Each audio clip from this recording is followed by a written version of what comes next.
伫咧台北市的街友，逐档差不多拢有500多人。大校对10年前开始，市政府甲一寡里长配合，提供予街友一寡摒公园、扫街路的工课，予因有工作机会，挺好趁钱，协助因早一日登去本地社会。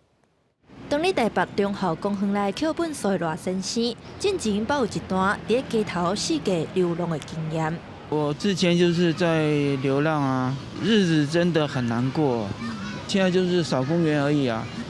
不过有正常安尼有薪水，会使家己顾家己嘛。对，微薄的薪水可以付租金，够付租金，然后3餐也吃得饱这样子。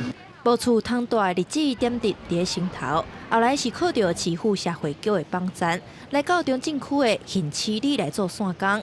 伊则渐渐脱离着街友的生活，中国转来到这个社会市场的运作。他们现在社会局有这个政策嘛，说可以到社区来来帮忙那就是一天做4个小时，有500块是看我们里长愿不愿意。那我听到这个当然很愿意啊，因为我们里内有一些绿地嘛。里长安排简单的工课，互亲像赖先生这款生活有困难的人，通领到一份薪水。社会局差不多10档前就开始甲中正区、艋舺区内里长来配合，提供50个月至60个月，也是身心障碍等等。但是有劳动意愿的街友伫遮做事，会选伫这2位，主要是因过统计，遮的街友占超过8成。那台北市大概在12月底，每次夜访大概都是500多位街友。